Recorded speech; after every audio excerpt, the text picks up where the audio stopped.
Hello everyone. Welcome to Blue Mondays, the GLORIO Blog's Eureka 7 recap podcast. And this week we're all about revenge. It's good for you. It's good for the soul.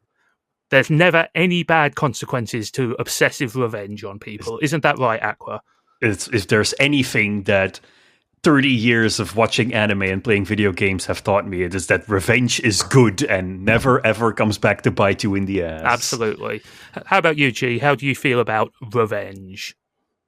I mean, one could say this is why one of my favorite anime is Goro Taniguchi's Gun Sword, which, in fact, did posit what if revenge was based? Maybe we as a society do not realize enough that revenge is bad and only causes more violence. Maybe someone should make like a video game about that. I bet people would love that.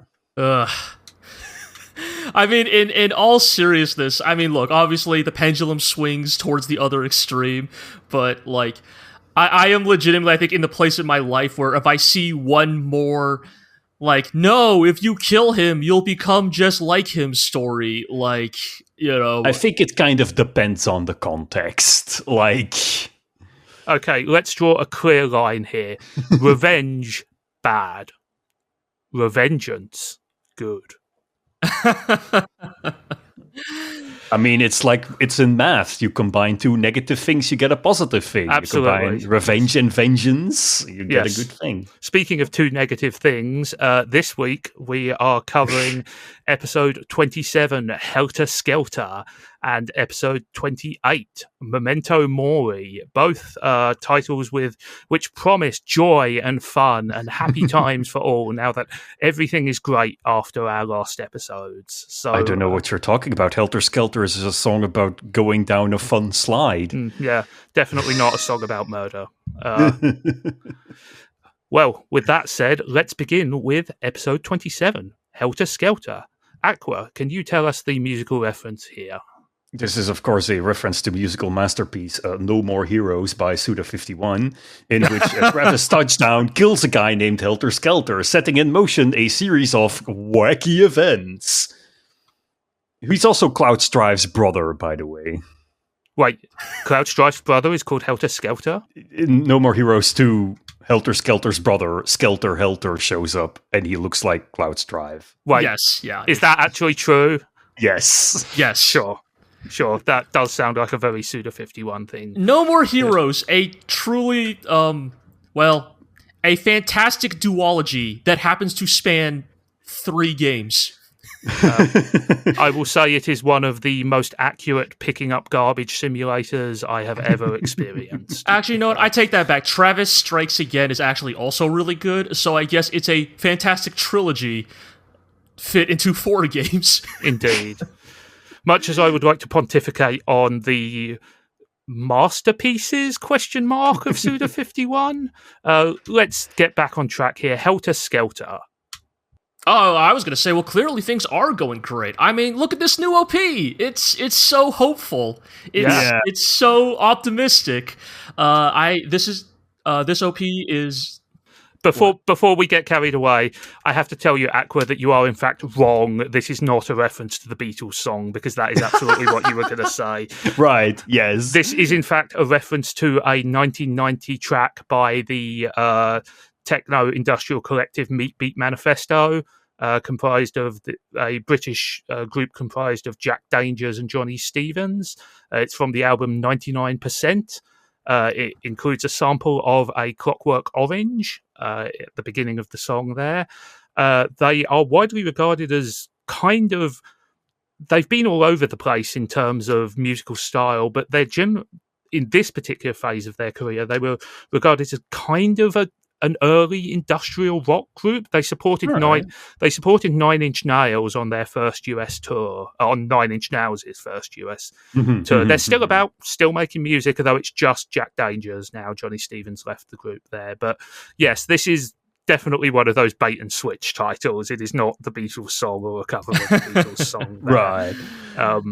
I mean, the thing is probably that I'm assuming that they named the song Helter Skelter because of the Clockwork Orange sample, which is sort of like a similar 1960s exploration of violence, the way, you have with Helter Skelter and the whole association with the Manson family. Right? Yes. I mean, like, for anybody who doesn't get the jokes that we are making, Helter Skelter is a song on the Beatles' White Album. It's generally regarded as kind of a proto-metal song. It's very heavy, very growly, but it was also infamously one of the tracks that Charles Manson and his followers thought heralded the apocalypse and led to the whole murder cult thing. So any sort of cultural influence of the song is sort of tinged by that darkness to it. Put it this way, I suspect that they chose the title looking to invoke some of that. I think that's definitely intentional, yes. Yeah.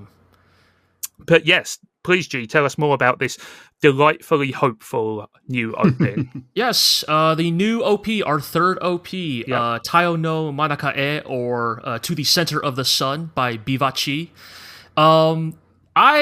This is like in the same way that like I am like low key like actually a really big fan of the second JoJo Part 4 OP.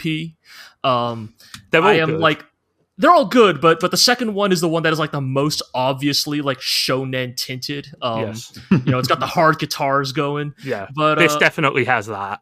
And this is a little bit similar, right? Where like compared to Days and Shonen Heart, right? Like To the Center of the Sun is a lot like it's interesting because it definitely is like a much harder edged song, but like the visuals and like the eventual like swoop of the direction the song takes is like it feels victorious. Like the images of the OP is basically like a sort of fantastical rendition of episode 26, right? It is Renton saving Eureka as she falls through the sky, except now Anemone is here for some reason. Yeah, and it's kind of weird because like when I first saw this in episode 27, I was like, oh, this is not the real OP sequence. This is like they're playing the new song over footage from last episode. And then like Anemone shows up and it's really weird and confusing. I would say that last episode looked a lot better than this. Yeah, the thing is, I do not like this opening sequence. It is not shot, it is not directed like an opening sequence. It sounds like music playing over footage of an episode. Like it is not stylized enough. So I kind of split the difference here. I like the song. I think the song I like the song too. I strongly suspect that this opening animation was outsourced because it's pretty bad. It doesn't have the sense of weight or momentum or movement you need for something like this. Like the LFO stuff is still okay, but there's some really bad shots, particularly derp-faced Anemone, which I know she's meant to look shocked, but she really just kind of looks out of it. I mean, the thing with Anemone is she has the weird, like, narrow eyes, so she can look weird in some shots. It's kind of the same. I think it's just a part of the art style, because sometimes, like, Rei also looks a bit weird just because of the way her eyes look, so when she makes certain expressions. I mean, even Eureka has this going. Right, and with Anemone and Rei, there's also a tendency during the actual episodes to kind of warp their faces to make them look more aggressive. I just don't think much of the animation of this opening is all I will say. So I love this OP. Like this is like I would say if I had to like stack rank the OPs, this is probably like it's very hard to beat Flow it's very hard to beat the like complete package of Days, but like the third OP is actually probably like it's probably like 1, 3, 4, 2. Like I really don't care for Shonen Heart, but like I think like for me there is again it is sort of carry like despite the fact that like we are this OP like exists in this weird liminal space because like I don't think it's much of a spoiler. I don't think this scene happens in this show. Like, as Aqua said, it's more a representation of something which has happened rather than... Yes. In that sense, it's very unusual for an OP because there's not really any clues. Like, normally for an OP, you scour it for clues as to stuff which is going to happen. It's going to happen, whereas, like, this is almost like this, like, weird idealized version of the previous episode. Where it's almost like a recap. Like... What are the important things that happened? You know, Renton catches Eureka. Anemone is there. Like, well, and the reason I like that, because even though Anemone was not there in that scene, right, is that there's this, like, again, I think it carries and embodies the energy of episode 26, which is like this deeply hopeful moment. This idea that actually, yes, love can prevail. Evil cannot comprehend good. Like, I've always enjoyed Anemone's utterly befuddled, like, expression at the in response to what is like true, like, unconditional love expressed between two individuals, and Anemone has no idea what that looks like. Like, she is like, it's like she has clearly never seen it before, and at least that is how I read her expression in the OP. Right. I don't think the idea is bad at all, and I think there are really nice little touches in this opening. Like, the falling is good, and I like the bit where Renton and Eureka kind of like do a somersault to avoid the falling debris. That's got some nice motion to it. But I just think that there's so much awkwardness in it. Like, the shot of them falling into the Novash cockpit it's bad. It's just very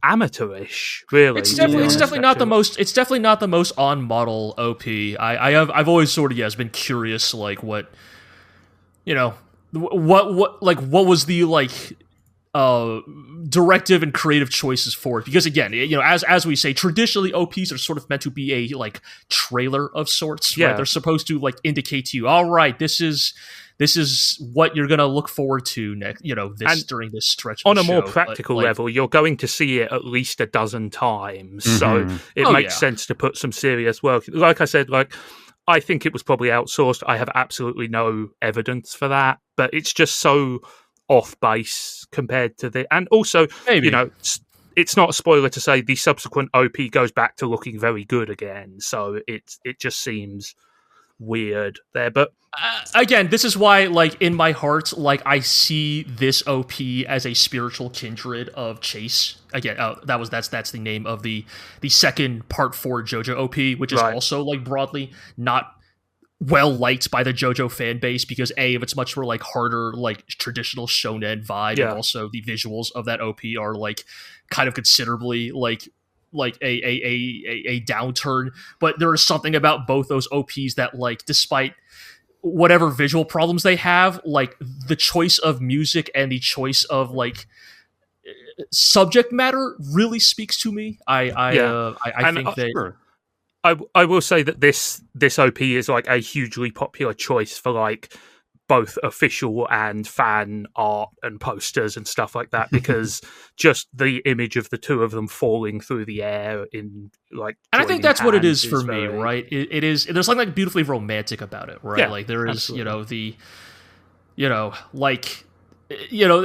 is the beauty of, like, grasping onto the one you love, and also the sort of implied fatalism of, like, I will hold this person all the way down, right? Yes. And I've always been, like, it is probably, like, you know, if we're gonna, like, stack rank my favorite, like, you know, mimetic imagery in media, lovers falling through the sky has got to be easily in that top 10. Like, it is just it's a banger image. It is an image which anime uses quite a lot, actually, as well. Yeah, it's a great, because it's good. Yes. Is that Castle in the Sky that debuted that? It's certainly one of the most famous. Probably examples. one of the earliest, yes. And that is why, for example, Castle in the Sky, probably my top 5 Ghibli movies. While we're talking about the audiovisual stuff, let's talk about the new ending as well. Tip Tip Taps, or Tip Tap Taps. I can't remember which way around it is there. Tip Taps Tip. This was a sort of harrowing reminder of what J-pop sounded like in 2005, and it's rough. I'm gonna say this is one of the most 2005 sounding songs imaginable. Oh man, I really like this. Yeah, no. It is very retro. Yeah. It is just compared to the sonic onslaught that you get nowadays. It is It's very minimalist. Something quite different. Yeah. Which I like. I love this song. You know, I think it is a good example of kind of like a low key techno influenced pop song. I like the weird alternate universe Eureka and Anemone imagery, because that's something you don't get in anime too much anymore. I mean, it's an ED staple, right? The weird alternate like setting for the same. Like Kyoto Animation love doing this, like the Hyoka ending, the K-On! Endings, where like the context is sort of different, and we see these characters in a different setting, different genre. Right, I'm just saying that like it's less of a staple than it used to be. And I think this is a really fun one. I think this is probably my second favorite of the endings after Secret Base. I mean, the thing is, to come back on what you said, like this style of OP and ED is just something that I get the feeling that most anime, or at least the anime we talk about, because I'm assuming there's a lot of like more conventional stuff that still uses the OP-ED conventions of the 2000s. But I get the feeling that nowadays they put way more effort into making an OP and an ED something distinct with its own visual identity. We'll get a different director and different crew to make the OPs, working from a very high concept, sort of stylized principle. Whereas this show still very much convenes to the like traditional 80s, 90s OP of, you know, people striking poses and a bunch of like put together a bunch shots, of panning stills. Panning stills and shots, running shots, panning the camera up to the sky, people running. Like, I mean, I'm gonna push back on that a little, because I think the standard 80s, 90s OP had a hell of a lot more footage out of the show. That's fair. Yes, but yes, maybe more 2000s. I like a lot of the weird imagery in this. I like Anemone like misapplying her eyebrow pencil. I like Eureka doing like fucking cycles on her bed. I like Eureka standing in the shower getting soaked, which is like a classic J-pop like music video thing that makes no sense but is striking. I mean, it means you're sad, just like how her cycling means that she's recovering from an injury, which is what Eureka does in most episodes of Eureka 7. And like I said, I like the kind of like very spare retro techno style. Like, is it dated? Absolutely. I suspect it was dated like a month after it came out. I mean, that's the thing with J-pop. J-pop is dated the second it comes out. Yeah. And you know, and somehow, and I think it is for that exact reason that like Tip Tap's Tip is like, I think. I think it is only, like, in terms of a nostalgia factor, I think it is only beaten out by maybe Days itself, in terms of, like, this is a song from, unmistakably a song from, like, a specific year, almost. Yeah. Like, the massive amount of auto-tune slathered all over it, and all that stuff. It's... I mean, auto-tune is still a thing. Yeah, I know, but you know what I mean, that very specific style of, like... But yeah. Whereas, like, the new OP, for example, there will always be, you know, Three Chords and the Truth guitar rock groups, you know. Yeah, I mean, I would say that the OP is perhaps a little bit more hard-edged than some traditional anime OPs. Like, I'm not saying that there have never been angry dude with guitar OPs before, but...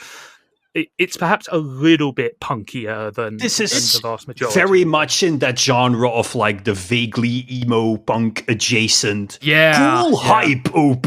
Like this is Haruka Katana from Naruto, right? This is like this is your cool power. I mean, that is like the codifier of that kind of OP, right? Oh, for sure. I mean, that like especially within like, you know, if we're talking like the spectrum of like J-rock OPs, right? It's like, you know. Look, ignoring the like OPs that are straight up going actual metalcore, like I feel like To the Center of the Sun, like this is like one of those, like, yes, Haruka Kanata pilled or Haruka Kanata core. Yeah. But yeah, with the various OPs we have spanned mainstream J-rock, we have spanned Japanese hip hop, inverted commas, and now we're like on Japanese like punk / pop punk stuff. You know, who knows where we will go. Right, actually, just to be clear, Aqua, you have never heard the fourth Eureka 7 No, OP. I have not. Keep it that way. It's a choice. No, I love the fourth OP. I think it's great, but it's a choice. Save that. It is really a choice. But yes, you know, like just kind of like a final word on the OP. I agree with you, G. You know, I think the concept is great. I love some of the imagery. You know, I think it is some of the iconic shots of Renton and Eureka.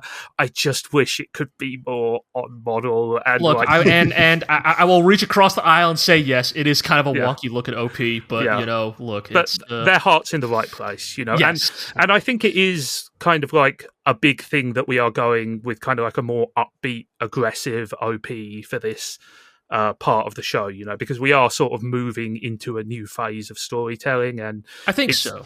Not yet.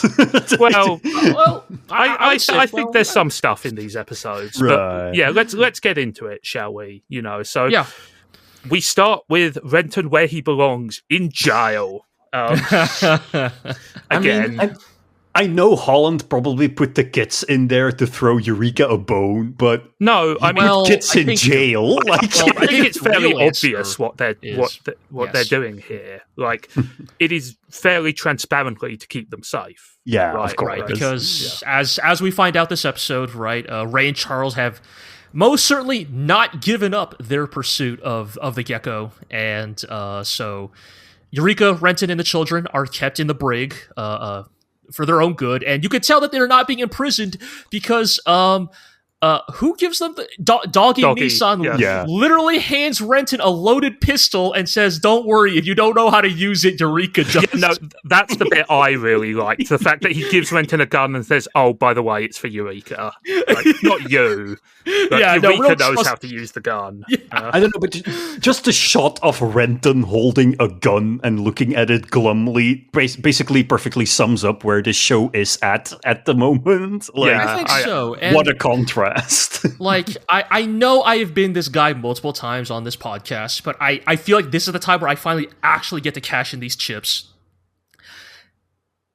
These are the two episodes where I go, okay, this is where it's really obvious Eureka 7 has watched the original Mobile Suit Gundam. Yeah, I mean, I don't think that that's too much of a surprise. Honestly, there's a lot of Gundam adjacent stuff in these even episodes. having not seen the original Mobile Suit Gundam, there is a kind of, like, epic melodrama in this, right? Well, this is a war tale, you know, the loss of innocence and the cycle of revenge and those kinds of like grandiose themes that really shine through in these two episodes. I think it's also just that these episodes adopt a much more kind of military drama action show sheen. As somebody who rewatched the movie trilogy recently, I would also even go as far as saying it is specifically the imagery they choose to invoke. Like, it is... You know, like, it very much reminds me of, like, the first time Amuro has to fire a gun on foot, like, when he visits his mom. You know, that moment I feel like is echoed a lot here. I think, though it's ultimately subverted because actually Renton and Eureka never have to fire that gun. No, Spoilers, but it is Anton Chekhov rolling in his grave. But you know, it is invoking the loss of innocence, right? Like the idea that, like, to actually, like, threaten to take somebody's life on foot is, I mean, practically no different from piloting a mech, but emotionally and mentally is a very, very different act. You know, I think the show steps up to that by showing some of the most explicit violence we've seen in quite some time. There is some rough stuff in this episode. We'll get to it eventually, but... I mean, the thing is also just putting a realistic-looking gun in a more fantastical setting is always something that makes a big impact on the audience, I think. Because it shows, like, it sort of tears through that veil between the quote-unquote cartoon violence and war and the real stuff, right? And like I said, aesthetically, this episode in particular leans more towards kind of military spy fiction. You know, we have Ray and Charles with their night vision goggles, their spy suits, their automatic weapons and stuff like that. We find out Holland keeps a armory under his bed. He's going full Lord of the Flies here with his paint. I mean, we might as well just, like, kind of set it up, right? So as you know, basically, Ray and Charles decide to what? Basically, Metal Gear their way into onto the gecko, right? Yeah. Like it's a sort pretty of throwaway. it's a pretty cool sequence. You know, there's yeah. I was just gonna say, like, there's a throwaway detail at the end of the previous episode where they show that Charles's LFO is damaged, which I guess is supposed to be the sort of unspoken, like, reason that they are doing this, like, spy operation rather than just like taking on the Gecko directly with their LFOs, or because they know they can't take him in LFOs. I think it's more just that they are going for a more up close and personal approach. Like the thing is, they don't want to blow up the Gecko because they know Renton is on it, right? Yeah, and so, Rey explicitly says that she wants to see Renton again, right? Right, and I think really do.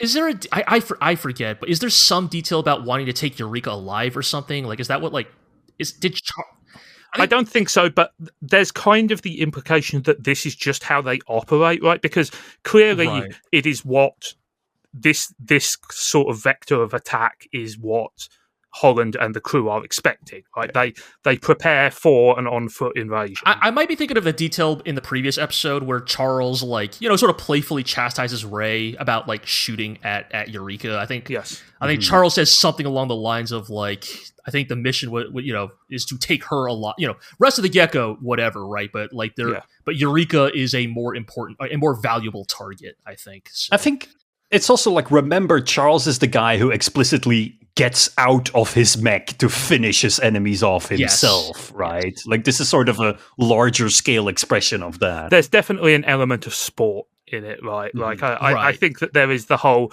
I want to look into his eyes as I kill him thing, right? There. But yes, you know, we also get before the actual invasion happens, we get some fairly on the nose dialogue from some of the crew about the state of the culture. They're reading a newspaper that just literally says, yeah, climate change is destroying the world and the government ain't gonna do shit about it. Deal with it. I think the most interesting thing that we get from that little sequence is that the government has stopped covering up the Corellian and has instead started a propaganda campaign to paint it as a Vodorak thing. Yeah. Which, you know, is some real, you know, conniving, backstabbing shit. But I think, you know, this dialogue is a little on the nose, obviously. But I mean, especially when in the talk between Kengo and Misha, when they're like, oh, you know, the people no longer tolerate the current government. And then that knife that they twist where it's just like, okay, the people no longer like tolerate this sort of anonymous, formless, bureaucratic, authoritarian mass. They need a strong man. But what they want in return is a like charismatic strong man. Yeah. I mean, like, it is like this, like the sad reality, right? Is like the reason why this plot point keeps coming up in fiction is because it keeps happening in real life. That's how it is in real life. Like, look at current year. Like, right. Like there is, like, for better or worse, right? Yeah. I mean, look, and I don't think that Eureka 7 is necessarily like even the like goes that in depth into it, but I think it does speak to this idea that, like, you know, even from our perspective as the viewer, the government in Eureka 7 is this sort of vague, ill-defined thing, right? Like, we see, you know, you see the navy blue LFOs roll up and the guys in the berets shouting, "We gotta get the Gecko," but it's like, they're just like, I mean, you know, they are kind of just generic, like, military goons, right? Like, and that's, I mean, almost all the functions of the government we have seen have been through the prism of military action, right? The only arm of the government which seems to do anything or have any power is the military, and that's generally not a fantastic sign for society at large. Like, we clearly do not even see a leader. Like, there is no emperor or high... there's like the fake council guys that shadow council. Yeah. We've seen the three sages, but kind of like Dewey's point that he has talked about is that they are kind of impotent and unable to act. Like, they were so unable to act that they brought him back to do the acting for them. Right. And I think it's like, it doesn't take a genius to tell that what a lot of this is foreshadowing, right? Is that Dewey is, like, perfectly positioned to, like, maybe make some moves in the future, right? Yeah, and I think gets shit done. He makes the trains run on time. Yeah. I think as well, this is kind of like sort of a short preview of where the story is going, which is going to become more involved with world politics and sort of the state of the country and the world as we move into sort of the back half of the plot, right? We're going to build towards the save the world part of the story there. I do think that's really well done, because like this is where Eureka 7 can cash in its sort of approach to world building, which is like very minimalist. Like we always learn about the world through Renton's point of view, and things only become relevant once they become relevant to what Renton is going through. And now we learn that this is kind of how the average person in this universe sees politics, Oh, we're just dealing with our own stuff, and we read in the newspaper about something happening on the other side of the world or some other thing, but there is like this vague discontent that is growing despite people clearly not being very much in the know about what the world is like and how the world works. And this is how the Federation can spin that, right? By connecting the natural disasters that are happening to the Vodorak, which is also something that people are ignorant about, know nothing about, and therefore fear. And I think it's a very clever sort of metatextual way in which it has been able to use its minimalist sort of world building to now open up the scale of the story when we're actually dealing with stuff that happens outside of the Gecko in a way that has been able to ease viewers into that kind of storytelling without it feeling like it suddenly comes out of nowhere, if that makes sense. Right, and I think that we have seen a few times that Renton's view of the world has been shaped by propaganda in many ways, the things he was taught with. This is also just good classic Campbellian storytelling, the hero's journey. The hero discovers the secret of existence that is hidden from the vast majority of people, that like the reason that we are following this group is because they are seeing behind the scenes. We are glimpsing behind the curtain of everyday existence that most of the populace is kept in there. But before we can keep going and finding those secrets, we do need to deal with Ray and Charles, who have made a pretty explosive entrance into the Gecko. Yeah, as we kind of alluded to earlier, this is a pretty cool sequence. We have Ray and Charles, locking and loading. They swallow their weird eggs. Who knows what those are for? Gigantic eggs. Yes, and I do like the bit because like right before they like make their like invasion, I do like there is a little bit of like them hyping each other up, right? There is a little bit of like, hey, if you want to like convince me to stop, like here's your last chance, right? And they both like kind of, I think they both are fully committed to it, but there is like something like very good about the ways in which they both recognize that like it's kind of crazy. It's very human. Oh, yeah. Like it's like in many ways, Ray and Charles are the characters we love because of even who they are here. They could never be anybody else, right? Like they... I think, because this is basically the last we get of the Ray and Charles we are familiar with before they kind of fall off the deep end. And I think it's a good reminder of, A, they do genuinely love each other, B, they're kind of sense freaks and they are hedonistic thrill seekers. Yeah.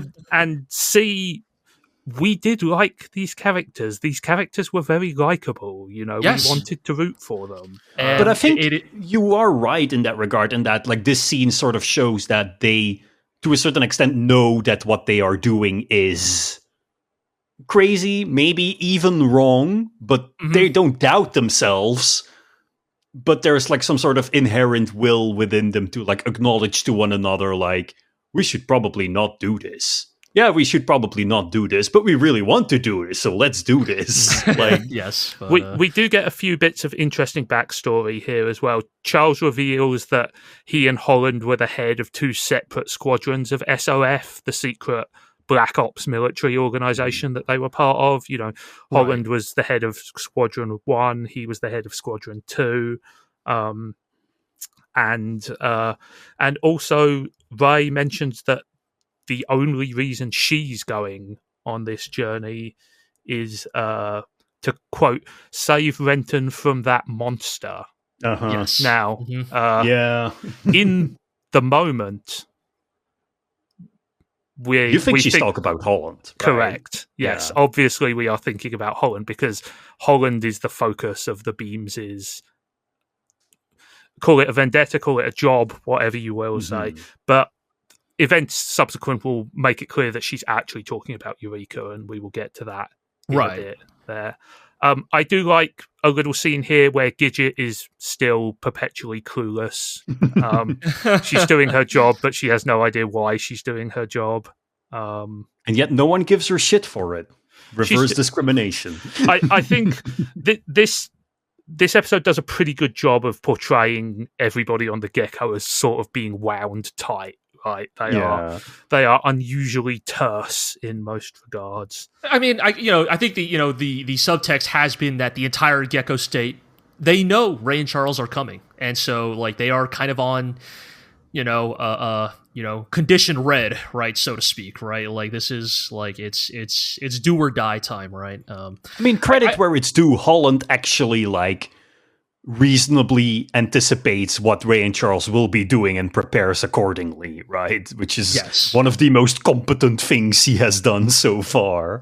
It is the rare case that like not rare, what am I saying? But it does showcase like one of Holland's like particular talents, right, as a former soldier, right? Is that he knows exactly what Ray and Charles will try to do, right? Like he has prepared the Gecko state as best he can. Right. And they know Charles, he knows they know. So right, and so like even once Ray and Charles like make it aboard, right? Like it's Holland is ready to go, right? It's a fun back and forth here. I think it does a couple of things. I think it's a good example of both of the parties being competent and doing things well. I think also it does add a necessary amount of danger back into Holland's character after we've kind of gotten used to him being a petulant child for a while now, right? Yeah. Like this both restores some of his competence and also adds some edge back to the character in a way. But yeah, the sequences, it's pretty cool. As we keep saying, very Metal Gear inspired, right? Like Ray and Charles kind of like board their ref board their way to the Gecko and then like set some explosive charges, but time them to go off at the same time that their remote piloted like drone ship like explodes, right? Kind of to mask the explosion of their own like charges, right? It's a neat sequence, and the shuttlecraft or whatever it is actually packed full of like cluster bombs and stuff. So it was always intended to be used as a distraction, and they literally call it a kamikaze attack. Yes, yes, and there's a lot of they split up. Charles goes directly after Holland. Ray tries to find.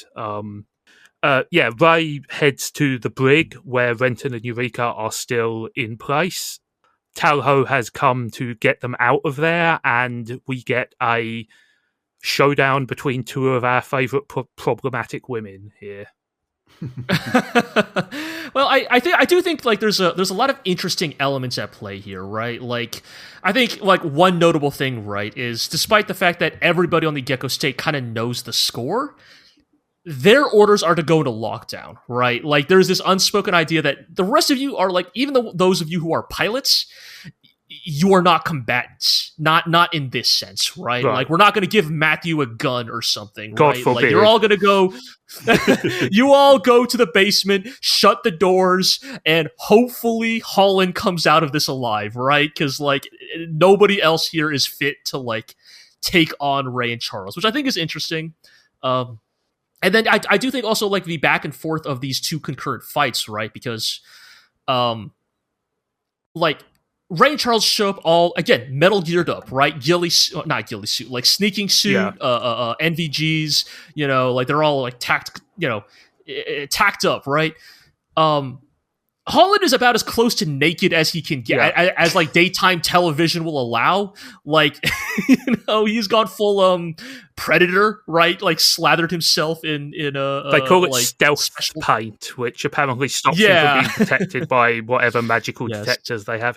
He's also got the quarterback eye black, which. Yeah, it's really it's a fun contrast and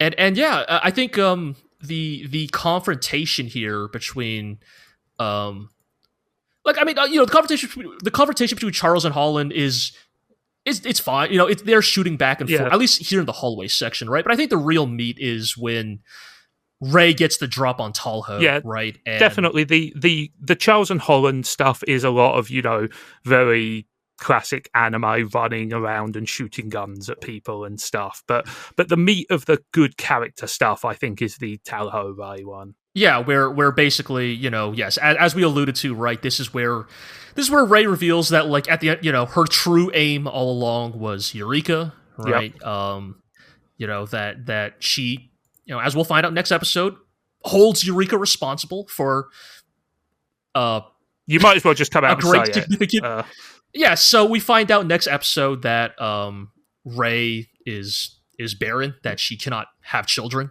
and that this was caused by the Seven Swell effect, like the first incarnation of the Seven Swell caused by the Nervosh Type Zero. We'll talk about it more when we get round to it, but suffice to say, she holds Eureka responsible for this. We also learn an interesting thing about Talho here as well, which is Talho was not a member of SOF. She is not a trained killer like the rest of them are. She was a desk jockey, basically. Yes. She was, and she only met Holland because he was demoted for something we don't know yet, but he was kicked out of his elite group and met her when she was driving a desk, basically. There was a vague allusion to that in an earlier flashback where we see her in like an office setting and Holland shows up in his military uniform. That at least I thought that was a hospital, illustrated. Right? Was it? Or like a hospital. But there was something. I thought it was a barracks, but maybe it was just her barracks. Who knows? Yeah, I get.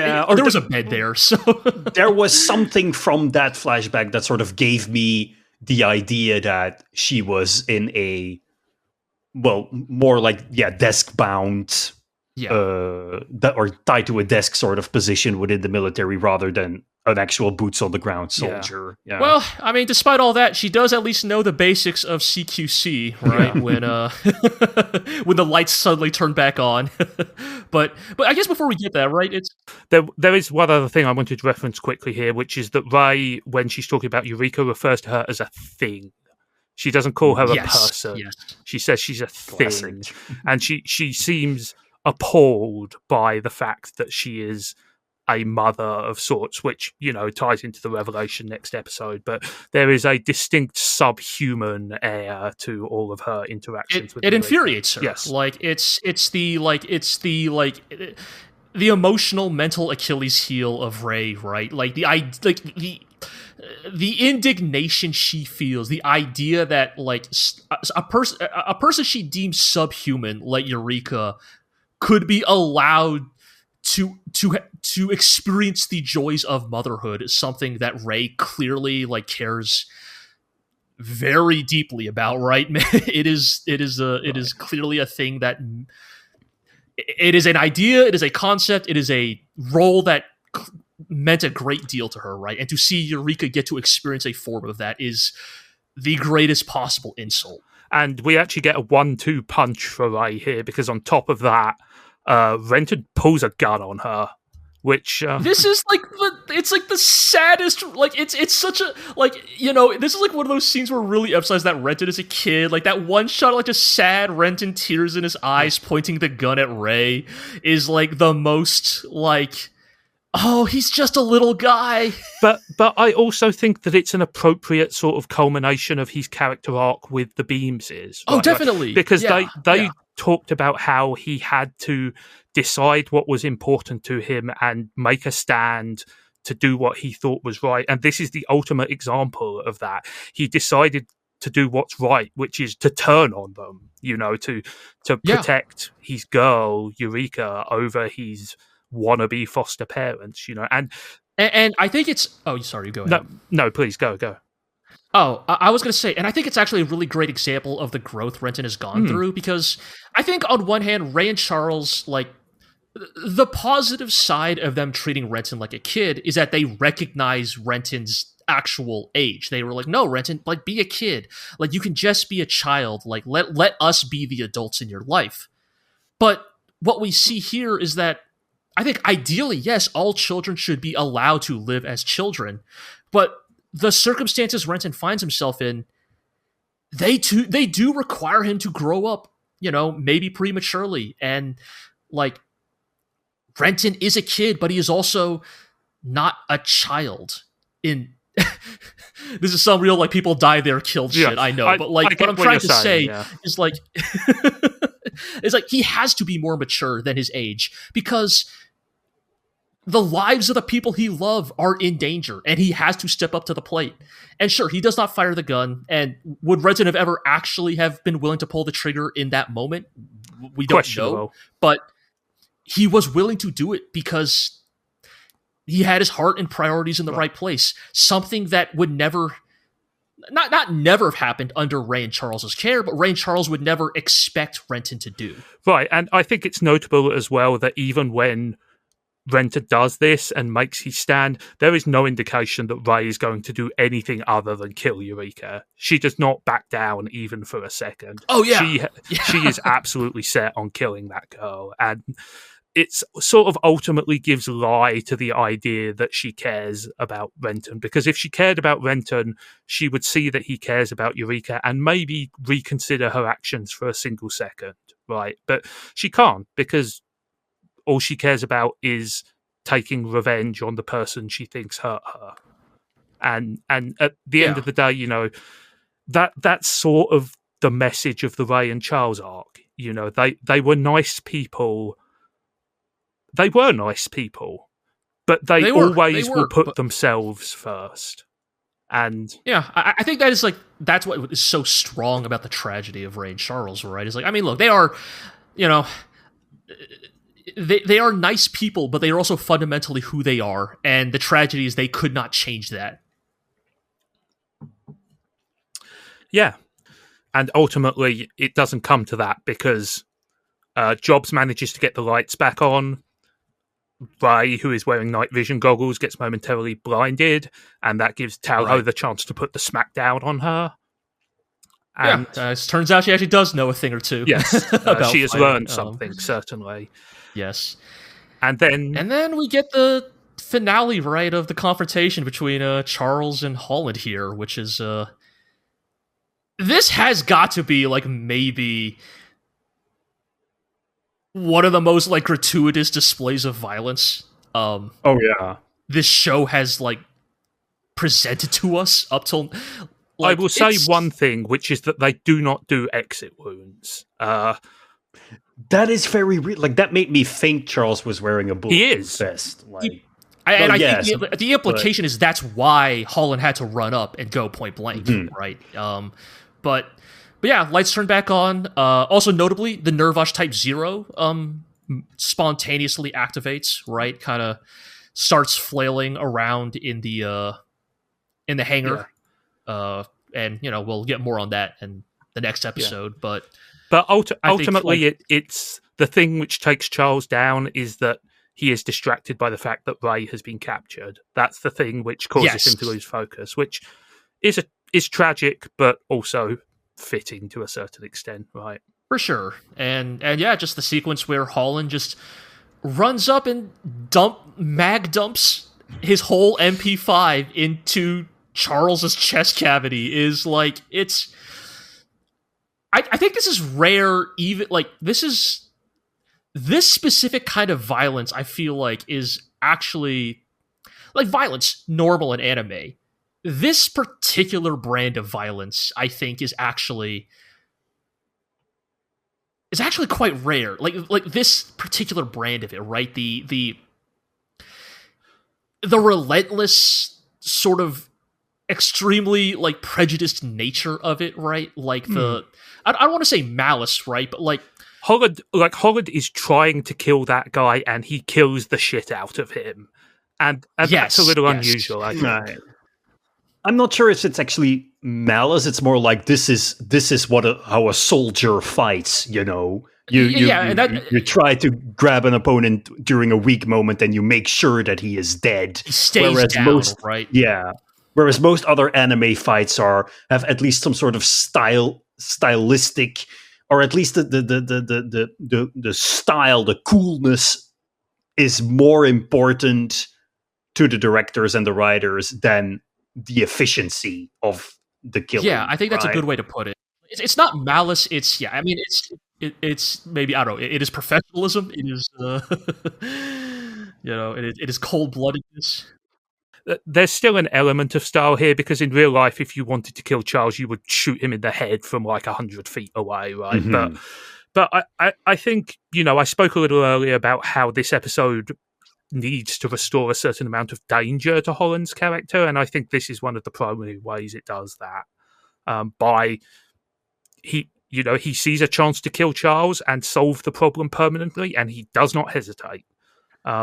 And it turns out Holland was right, because it turns out 30 bullets in the chest is not enough to instantly kill Charles. Even though he should look like Swiss cheese, he of course has time for the classic final death anime speech, where he talks about the golden bow again, because that's what everybody does in this show when they want to be profound. He taunts Holland for not being the chosen one, which I thought was a nice bitter touch there. And then he shoots him in the leg, almost by accident, with the hunting rifle. And I just want to say, this is a show about giant robots surfing in the sky, and the fact that Holland was shot in the leg with a high-powered hunting rifle and was able to walk minutes later might be the least believable thing we've seen in the entire thing. Well, as they explain in the next episode, it went clean through. It was a flesh wound. Didn't hit the bone or the tendon or ligaments. Yep. So, it's all good. Look, if you don't get hit in an organ or the bone, all damage is just meat points. Yep. Absolutely. So So Holland just straps up his leg apparently, and moseys up to Ray, and he's like, "Yo, I just killed your husband," just like that. And the thing I will say, Ray doesn't seem shocked by this. Really, no. She seems more resigned than anything else. And it reflects the kind of the conversation they were giving each other at the beginning of this episode, right? Like, it's sad, but like also Ray and Charles both kind of knew this was the likely outcome of this mission. They knew they were some kind of Suicide Squad. Get out.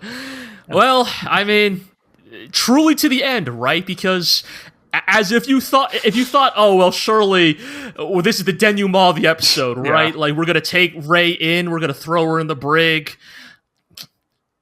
Oh, we're not done yet. This war is not over yet. But yes, it turns out those weird egg-shaped pills that they were taking at the beginning of the mission were in fact microbombs, and you'd think that perhaps Ray would use this opportunity to make a suicide attack on Holland or something, but no, it's much darker than that. It's, again, like, the times when Eureka 7 decides to employ gratuitous violence, it's, I guess credit where it's due, they're very deliberate about when they leverage it, because, Charles just being a wet splatter on the ground at the end of this episode is just such a unmistakably memorable image, piece of imagery. Yeah. On the ground, on the ceiling, on the walls. On the nerve ash. Like, it's splattered across the Nervash's arm, which is a great little detail we see again in the next episode. This is the part where I really go, like, yes, if you did not think that Charles and Ray were Eureka 7's Ramba Ral and Hamon Crowley, this part really seals the deal here, right? The reason why I bring that up is for those who are unaware. Well, spoilers for the 1979 mecha anime mobile spoilers suit for a Gundam. 50-year-old show.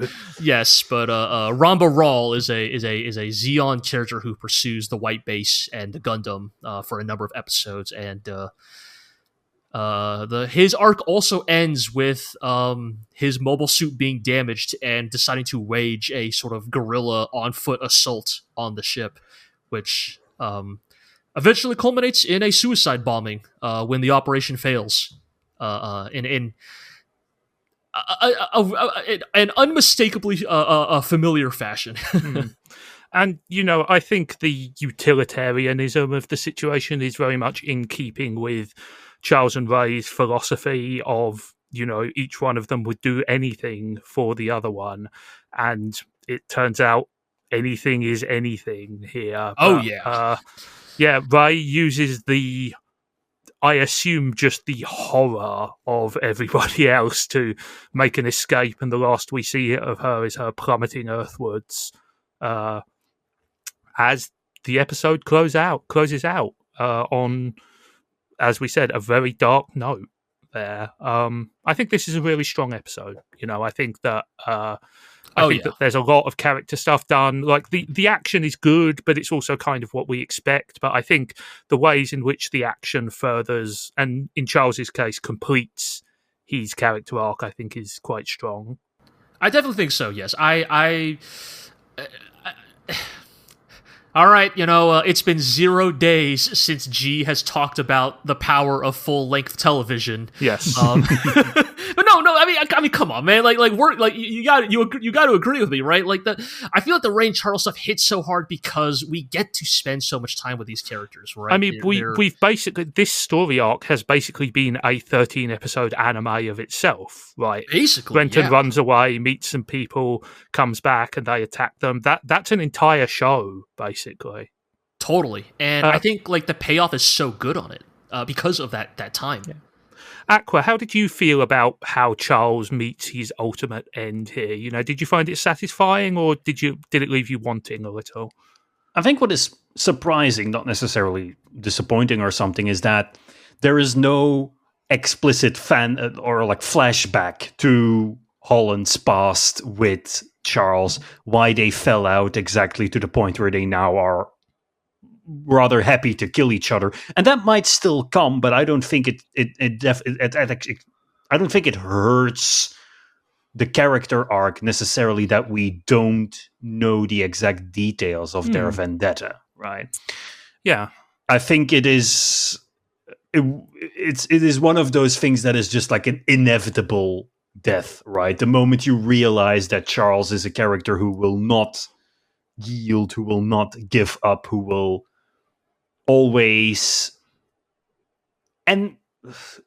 choose himself, but it sounds so negative to say it like that, and I guess it is negative, but the character sort of makes you wonder about is he selfish, or is he someone who is true to himself, and in what way do these things line up with each other? I think the strongest antagonists are always people who truly believe that, not necessarily that they are the hero, because as I've mentioned before, I don't think Ray and Charles think that they are the heroes, but who are unshakingly convinced of what they want to do, right?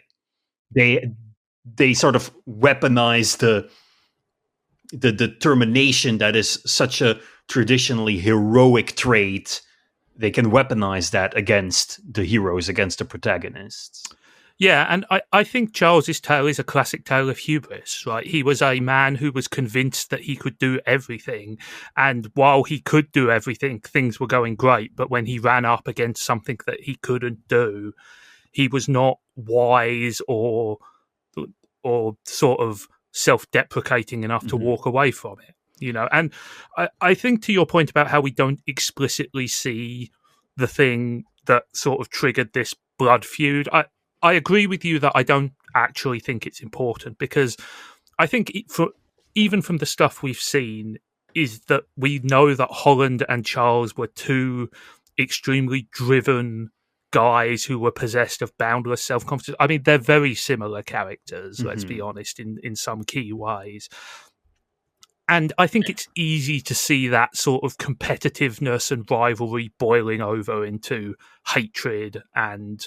No, go for it, Jake, go. I also think there's also an element of, but also, it's the backlash of what is implied to have been once a close, if not friendship, then at least camaraderie, right? Absolutely. The flashback where, there's almost this sense that, and I think we get a little bit of it in the opening of the next episode. There's this idea that, before the capital I incident, this was a thick as thieves group, right? Right. It was, it's just the good old days. Me, Holland, Adrock, and Dewey. It's just the boys, hanging out, going on cool adventures.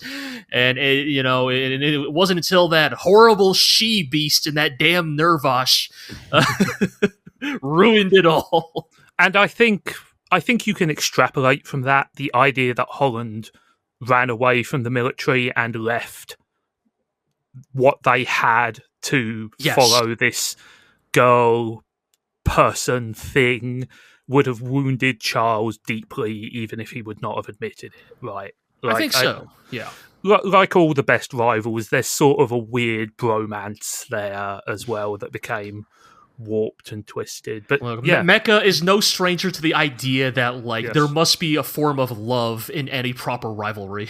Yes, absolutely. I mean, there is also the fact that we don't really know what the contributions of Dewey and Adrock to this dynamic were, right? Because they keep mentioning those people, they keep invoking their names as they think about each other and their rivalry.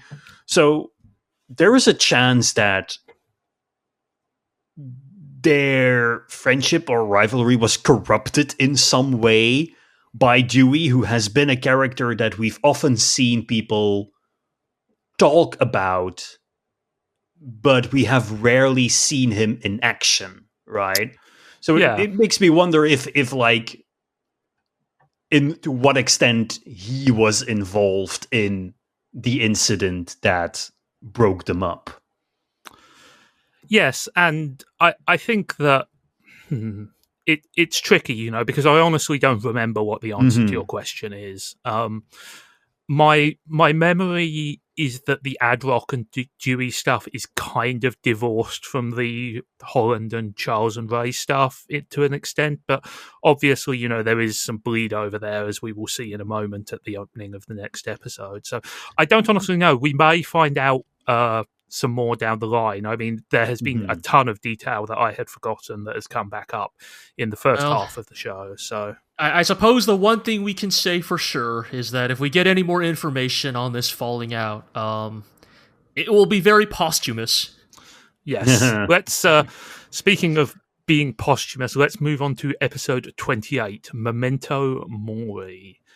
Always a title with positive connotations there. So the thing I will say is that on some of the official lists I've seen, this episode is listed as being inspired by songs by Camelot and Embrace the End. I'm not so sure about that, because both of those groups are power metal groups. Yeah. This seems like someone projecting. Yeah, and also both of those songs were released in 2005. Now, I checked, they were before this episode's air date, but I think that might be a bit of a stretch. There's a couple of other options. There is a song by the very famous Japanese rock band Mr. Children, which is called Hana (Memento Mori). But it's also possible that they just picked this phrase because it is an evocative Latin word, which is always a solid choice for a title for anything, quite frankly. So I'm officially going to say that this is a we don't know title here. But if I had to make a bet, I would bet on the Mr. Children song over the Western metal groups, quite frankly. For anybody who doesn't know their Latin, the phrase Memento Mori means remember you are mortal, and it tends to be used as a reminder to those in great power that death is inevitable, that you are only ever mortal.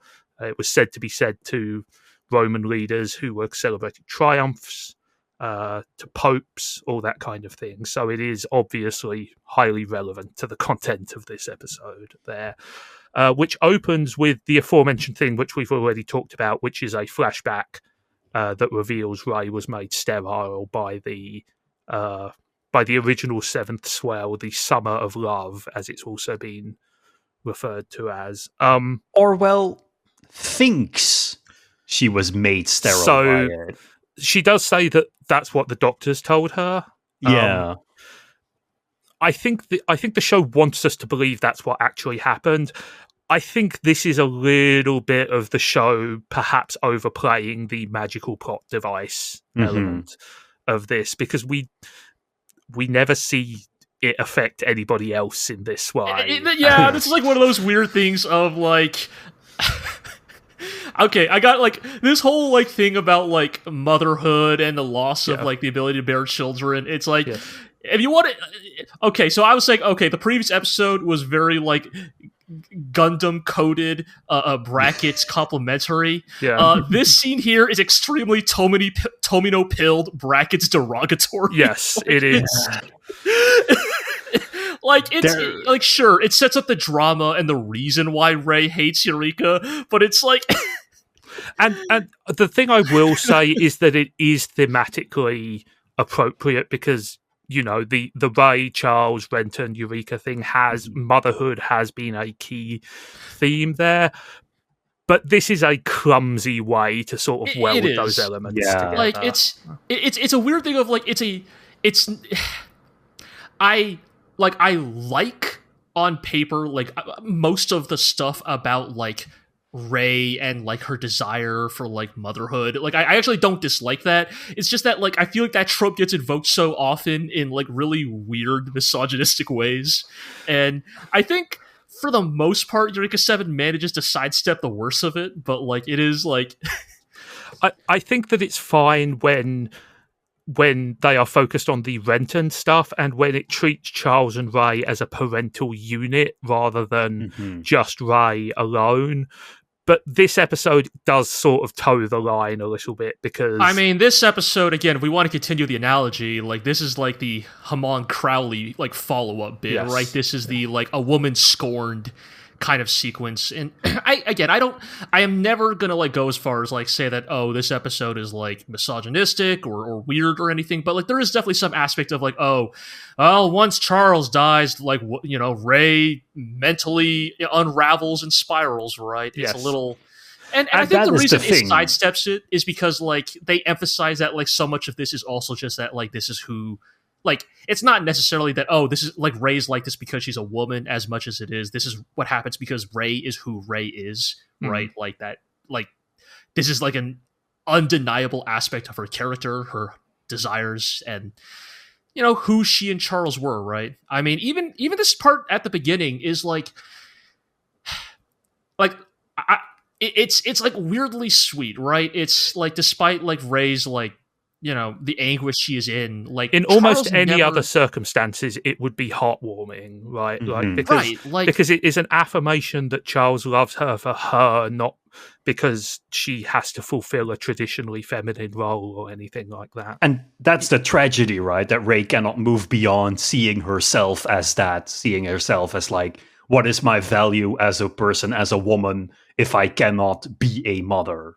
Then that is why this episode does tell a strong story. There's nothing inherently wrong with it. What I think is sort of the problem is that it does invoke a lot of those like really like limited views at like, oh, what are women concerned about? It is their motherhood, their ability to bear children, and clearly if a woman cannot have children, this is a deeply tragical thing for her.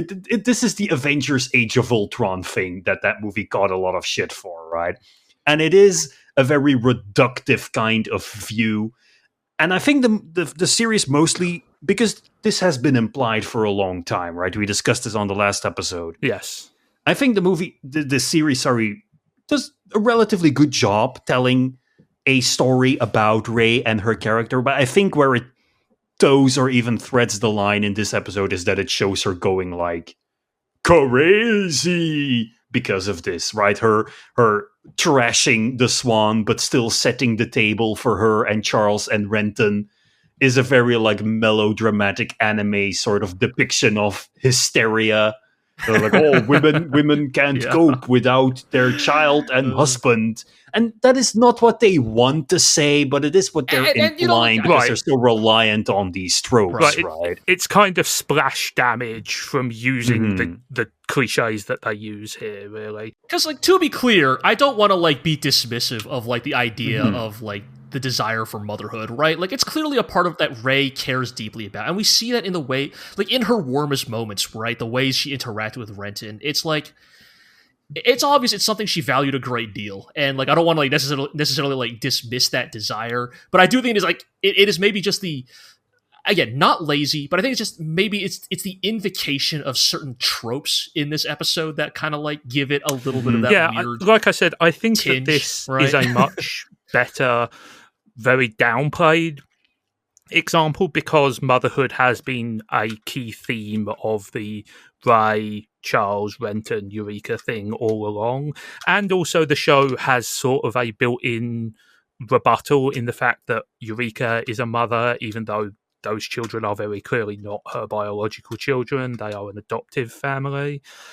But yes, you know, you are building on sort of not great foundations, and no matter what you build on them, there's just kind of going to be some issues there. And again, I want to make it clear, this is not an all or nothing thing. You know, we are not saying the episode is bad or irredeemable because there are some sexist tropes at play, but but it's important to recognize that as part of like a rounded critique of the episode, right there. I think that's just a tragic thing, right? Because you can have strong character arcs for female characters that revolve around their relationship to a man or to a child, but because of the ubiquity of that trope that a woman is only defined by her relationship through a man or through her child. The well is poisoned. Poisoned the well, right? Yeah. And I think a lot of the stuff they do with Rey in this episode is actually pretty good. You know, yes, the kind of like the we trashed everything and set the table and I'm so psycho now is kind of cliche, but I think the presentation's great. You know, just these long, lingering shots with the humming in the background. Oh, yeah. Of like the trashed rooms, the bathroom, the bedroom, the kitchen, all of this stuff that we just periodically cut into while keeping Rey herself off screen is it's really well done. It's creepy and I like it. One other thing that I really like about this episode is that although we go back to Renton being depressed and horribly traumatized, which, you know, there is progress here. You know, I love it. Yeah. I love the like incremental progress we are seeing in his character in this episode. I think that one of the really important things this episode does is that it constantly shows Renton and Eureka together. Right. They are constantly together. And even when Renton is upset, even when he's traumatized, he is talking to her. You know, they are reassuring each other. It is clear that their relationship has evolved to a new level. You know, they are able to share their pain. Not completely, not 100%, not, you know, perfectly in sync by any means. But there's definitely a more honest appraisal of each other's feelings here. This is why I actually would make the argument that, like, you know, like I think we were joking at the start of this podcast, like, you know, well, we're back to square one. It's like, I don't actually think so, right? No. Because I think I love so much like the theme and, you know, of this episode, and, you know, I think many episodes to come, right, is that just because Renton and Eureka have, like, sort of found their self-actualization does not mean the trauma goes away. What changes is their ability to support each other through their respective hardships. Like, because we, like, you know, go back to, like, when, like, you know, Renton was being sad in the cave over Mr. Shitty old guy or whatever. Like, I can't even remember his name anymore. Sorry. Like where like he would like spurn and push away Eureka, right? Like whereas here, like he's going through a similar like degree of like anguish and depression, but they're now open to each other. They're talking to each other. And it's like, it's such an important step towards this becoming a real, actual relationship between these two. Absolutely. And I like that the show shows that there are still difficulties here, right? Like in that opening sequence where Renton is wrapped up in his sleeping bag, as you know, we see Eureka reach out to touch him and she pauses. She's not quite able to do it yet. But she still talks to him, you know, and I think that it does show. I think we see even in this one episode that Renton is better at dealing with his trauma and dealing with his grief because he has Eureka to talk to, you know, and because he finally is able to feel emotionally honest with her. You know, he doesn't have to hold back from her because he thinks she's a dream girl or anything anymore. There's a depth to the interaction which is great, you know, just really good. Oh yeah, totally. You know, yeah, he doesn't have to put up that front anymore of being, you know, the manly man. He can be honest with her, and I think I will back up what G said. I think it's a very mature way of looking at relationships that the show acknowledges that even though the characters are now honest to one another and they have reached that kind of self-actualization, that's only one step along the way, right? This has not magically made all of their problems gone away. This has not given them a sort of get-out-of-jail-free card for any future conflicts. They have not quite yet reached nirvana, so to say. Yeah, absolutely. And, you know, and again, Renton has plenty to be traumatized about because holy shit, like to be clear, like so the thing he's going through this episode is like the most valid thing in the world, right? Because basically this whole episode is about Renton wrangling with the guilt that he feels. Like he basically says outright, "Did I kill Ray and Charles? Like, is it my fault?" Yeah, because if he had never met them, then they never would have become aware of his connection to the gecko, and perhaps that face-off would not have happened. But perhaps it would have. But he's not able to see that at this moment for obvious reasons. Right. And I think it's look, you know, like, you know, sometimes we talk about like whiny mecha pilots. Oh, they won't get in the robot or they're too depressed. Like, I think Renton has a lot of pretty valid reasons to be kind of depressed about getting in the robot. I mean, that is just how Survivor's Guild works, right? Oh, if I hadn't done this, then this wouldn't have happened, and that led to the death of the person I love. Like, it's a very human kind of way of thinking. It doesn't really come across as whiny or petulant to me at all. Particularly because and I think you even see that in... Oh, sorry, go ahead, Zigg. I was just going to say, particularly as we see him begin to like work his way through it on screen, right? Although the bit where he picks up the blood-covered wedding ring is a real gut punch. What is it with the show and blood-covered wedding rings, man? It's look, it's I wish I could remember his name right now, because I bet he worked on Eureka 7. There is a famous animation director who has worked on many Sunrise mecha anime, and like one of his like most famous calling cards is the use of dismembered hands to communicate. Yeah, I was going to say the violence. We get a recurrence of that here as well, but we'll get to it. Like, because I remember, because that guy also like did a lot of episodes of Turn A Gundam, which also loved to use the dismembered hand as a way to communicate that extreme violence is occurring.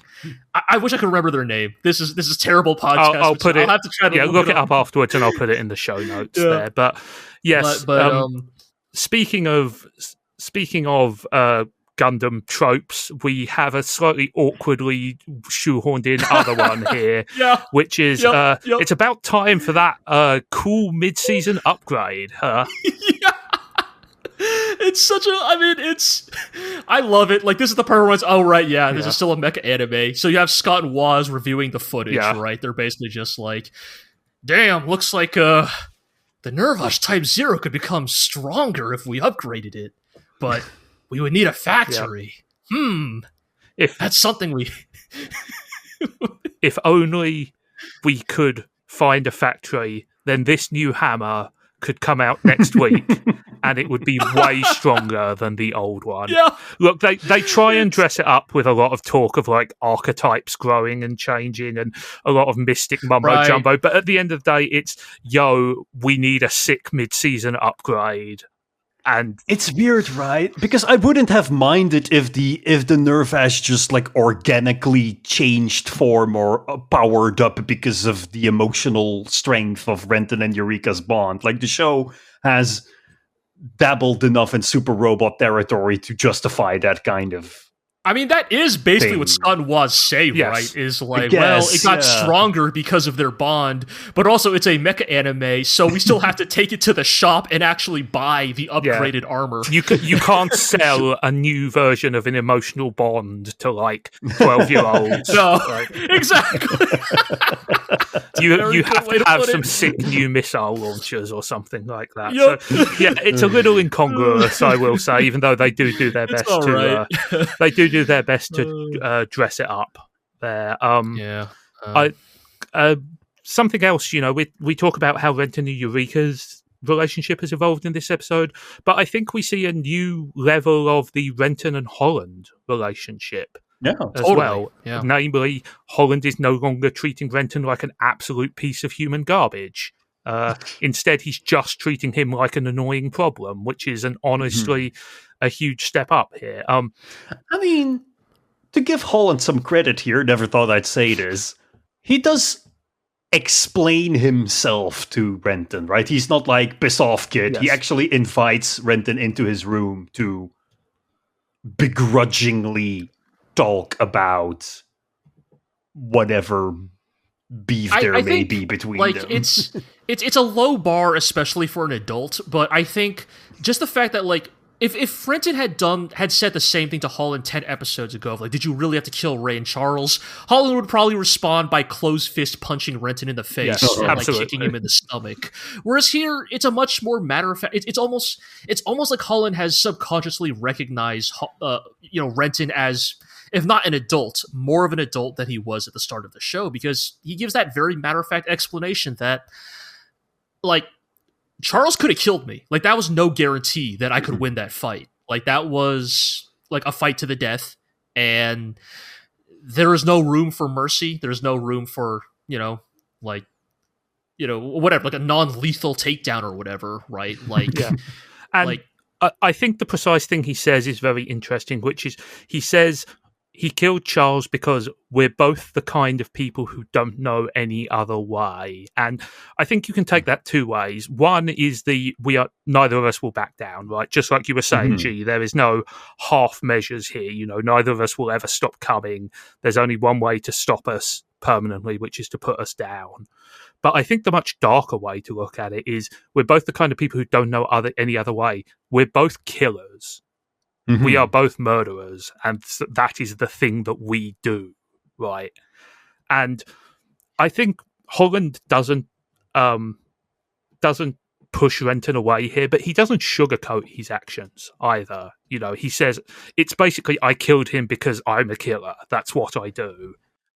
But I think that if that interpretation is true, it is still a kind of coping mechanism for Holland, because he does know there is another way. Like, he chose another way. He ran away from the army. He saved Eureka from having to continue being a killer. So he does know in his heart of hearts that there are other ways of dealing with conflict, right? And I think that part of this is self-denial, right? Part of it. Oh, yeah. And part of it is because, I think Holland found it. I think Holland was affected emotionally by killing his old friend, right? It had hard not to be. I think part of it is him trying to tell himself that he is a killer, right? He's trying to justify it. Well, Charles would never have stopped coming after us, There's certainly an element of sort of self-convincing there, but again, that's a sign of vulnerability which he hasn't allowed himself to show either to Renton or the audience so far, right? We know that Holland is plagued with far more doubts than he appears on the outside, and I think this scene is sort of an acceptance of Renton in a way, and we're still very much at the like, I don't like you and I'm not going to pretend I like you phase. But as he leaves, he does say, Eureka chose you. You know, he has accepted it, for better or worse. He understands that that Renton is the important one to Eureka and not him in a similar way. And then we get a sequence that had me asking the question, should Ray and Charles have just gone with Ray's plan in this episode? What, you mean blow them away from distance? Because it seems like maybe that would have been more effective than like infiltrating the gecko, because I'll say, at least from like what Ray does in this episode feels like she is getting way closer to the actual goal of destroying Gecko's state. But I mean, that's the tragedy, right? It's so often the case that villains shoot themselves in the foot because they want to make a show out of killing the heroes, right? It's not only that, but it's also like, you know, what Ray actually does. So, I mean, just a quick summary, right? Ray launches her final attack on the gecko, and she does it by seemingly tandem piloting one of the spearheads while remote controlling Charles's, right? That is at least that's what's that's how it's presented. The ambiguity is which spearhead she is in, right? Because is she in, because right? they have flooded. Yes. She has flooded the airwaves with Charles's, with their favorite song, a song called where is it?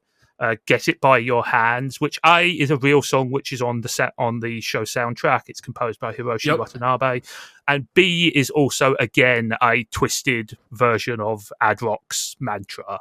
Right. Right. But yeah, she has flooded all the airwaves with this song, which means it's very difficult to detect where the remote control signals are coming from. And then she is simultaneously attacking in the two spearheads, and nobody has any idea which one she's in. And I gotta be honest, she does a pretty good job of it. Yeah, like so good that it's like, wait, why didn't you just attack the gecko with? Yeah, I mean, you say that, but it's also clear that she doesn't really have a plan aside from wreak havoc, right? Yes, it's because when push comes to shove, they can rather quickly deal with the spearheads. I guess you're right. I guess I was thinking more like the amount of damage the spearheads were able to inflict on the gecko with just Ray by herself, and so I kind of end up in that weird like hypothetical. Well, if Charles had been there, I think there are some mitigating factors, which is they're taken by surprise. Obviously, most of that damage is done in the first pass, and B. Oh, I've forgotten what I was going to say as B now there, you know. Yeah. And B, we know that the spearheads are like custom built, super special, awesome suits. That is true. Yes. I think part of the tragedy is that this shows that, yes, perhaps the fight would have been much more even if they had stuck to kind of ship-to-ship combat.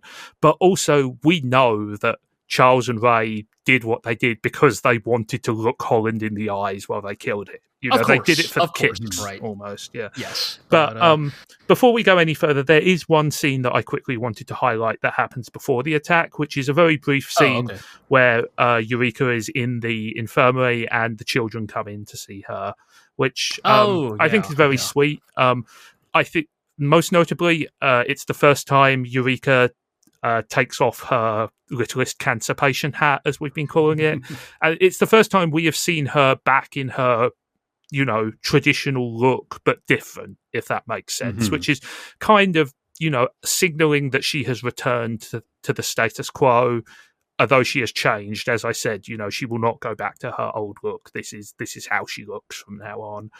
And also it's notable because although the two younger children are very eager to embrace her, there's a little hesitance from Maurice. Yeah. And we have seen a few signs throughout the show that perhaps Maurice has complicated feelings about what is happening. And as the oldest child, he perhaps understands the difficulty of the situation they are in more than anybody else. So I think it's a nice character touch there. But yeah, let's get back to the action there. It is a cool sequence, right? Yeah. Like watching Rey like single-handedly, at least for a while, take on like the entire Gecko State fleet, so to speak. Yeah, like and single-handedly. There's some right? great aerial animation here. You know, the spearheads flipping and diving out of the way. They really take advantage of the fact that the spearheads don't surf Yes. to like really kind of like make them fly in a way that is very different from the traditional LFOs. There's a lot of like ballet style moves where they can move their limbs in a way that you can't when you're on a board there. I think that what really works for this scene is that it's contrasted, like the action is contrasted with the emotional stuff, right? Which is Renton and Eureka getting on the call to Rey and trying to talk her down, you know. And the key thing here, to me at least, is that Renton is horribly traumatized, right? He's just seen one of his father figures kill his other father figure, basically, you know. But he doesn't collapse. You know, he's still like, I will fight you because it's the right thing to do, right? Like, I think the old Renton would have, you know, collapsed into begging Rey to stop. You know, would have said, "I'll do anything. You know, I'll come back. I'll do anything."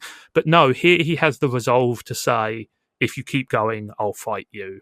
And that's, you know, in the end, he doesn't actually have a huge amount to do with the outcome of this episode, but I think it's an important indication of how the character has matured and sort of got his priorities straight.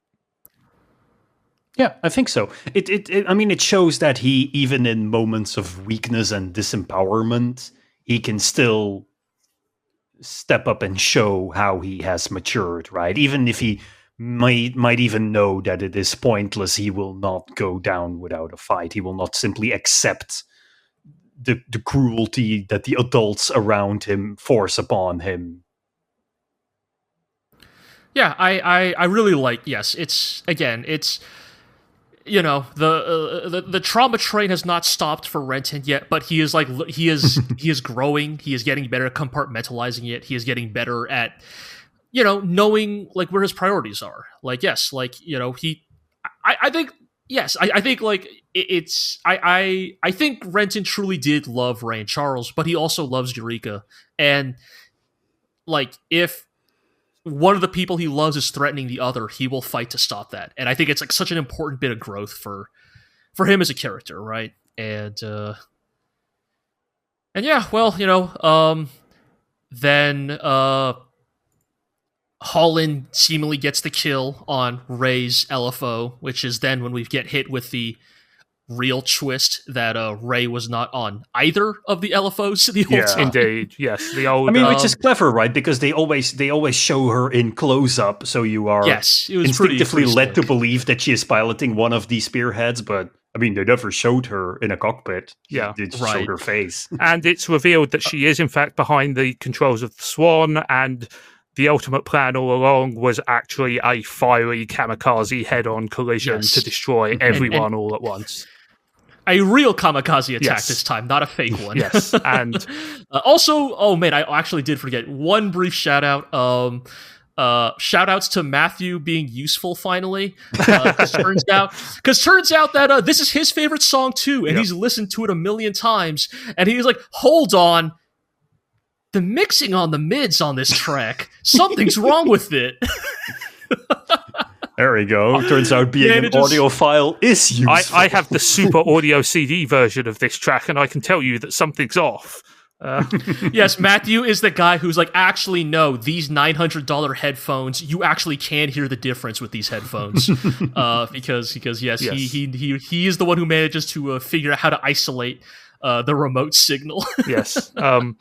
But it seems like it's all going to be for naught because Rey has decided to use her very last moments in the most productive way possible to repeatedly put the knife into Eureka as much as possible. Yes. Just like an absolutely withering series of horrible, horrible things to say. Yes, says to Renton that a monster has possessed him. Yep. And again, you know, we see sort of the real measure of Rey's character here, which is she is talking to the person that she wanted to have as her son. And her words are not of reconciliation. They're not of love or of even of fatalism. She is determined to hurt the person he cares about as much as possible before she kills them all. And it's a pretty horrible way to be going out, right? It's harrowing. She says, right? Eureka, I'll steal your future too. And at the end of the day, that's what it boiled down to, right? It was revenge. All she ever wanted was revenge, hidden behind all of the braggadocio and all of that stuff. It was just, you hurt me, so now I'm going to hurt you as well. There, it's pretty cynical, right? Because it shows you that nice people are not necessarily kind people. Like Ray and Charles are perfectly pleasant, warm, caring, but in the end they are selfish. They have a very reductive way of looking at the world. They do not respect Renton's autonomy and the decisions he makes. They kind of only want him as a son to fulfill their own needs. And that's tragic. That's harrowing. Yeah, I think you put it perfectly, did they love him truly? I think there are arguments to be made both ways, but they ultimately viewed him as an accessory, right? He was their missing component so that they could play perfect, happy family. And at the end, in this moment when all the chips are down, when everything is on the line, Ray doesn't want to save Renton or care for him. She wants to hurt him. She wants to kill him. She doesn't care about the collateral damage from her vendetta. None of it matters at all. She wants to use her last moments to hurt Eureka as badly as possible, and that is dark. And I think it is an appropriately tragic ending for the character. I mean, because it once again hammers home what Renton has been traumatized for throughout the entire show, which is that the people that he looks up to, the adults who should serve as an example for him, mostly only seem to be able to use him as a pawn for their own petty desires. Yes, and this is obviously a much darker version of sort of that mantra that has been going on throughout the show. But ultimately, yes, at the end of the day, in some ways, the Beamses were people who fulfilled his needs, but on another level, they weren't. And perhaps it never would have worked out. It's very difficult to say, but it is a very dark ending to the character. And it is an ending to the character because the gecko is saved through some good old-fashioned anime bullshit. This is so fucking cool, man, what they do here. Well, it's a combination of two things, really. It's Kengo using the cannons basically as improvised maneuvering thrusters to kind of spin the gecko 180 degrees on its axis, and at the same time Holland does a sick fly past strafe of the swan and blows up the cockpit like Shah blowing up Kaisilia Zabi. Right. Well, the thing I love is because it's basically the swan is on collision course with the gecko, right? And so they have to swing one of their two primary turrets 180 degrees. And I get you get that great little detail where it's these things were not actually meant to do that because it swipes like a pylon or like a fin sticking out of one of the wings. These cannons were never actually they can turn 180 degrees. They were never supposed to. It's just one of those really good little bits that really communicates the desperation of this maneuver. Yeah, and it is very cool, and Holland sort of making the save at the last moment as well is just sort of piling tension upon tension there. And in the process, the Swan smashes into Holland's 909 and he is sent plummeting earthwards there. And the gecko is fine. The Swan is on fire and very obviously about to blow up. And we get a really, really dark ending for Rey here, because she survived the barrage, but partially, but her left arm has been blown across the room, and she crawls towards it because it's the one with her wedding ring on, and it's just a really, it's kind of a pathetic image, right? It's so tragic and so dark, and she doesn't make it. She doesn't make it to the arm even. She just sort of expires or most of the way there, and then the entire ship explodes, and that's everything she wrote, really. And she still had that bomb inside of her. So. Yeah, maybe she's super extra dead. There is one thing here, which is there's a last minute flashback which tells us a plot element which you could mostly have guessed, but it confirms it for the first time, which is the way Adrock died is he was swallowed in the seventh swell effect. Like when they triggered that, it took him away somewhere. Whatever happened, and that, as I've said, you probably could have guessed that at this point, but it's kind of another piece to the puzzle that is made explicit there. But that's not the end for the drama here, because it turns out that Holland is badly injured. He has re-aggravated his injury from, again, being shot in the leg by a hunting rifle at point blank range. Misha did actually mention earlier in the episode that they needed fresh blood packs because they had used them all up operating on Holland the first time. And there's only one compatible donor on board, and it's Renton. And I think that the way they milk drama out of this scene is very good, because it's exactly the opposite way you would expect them to do it, right?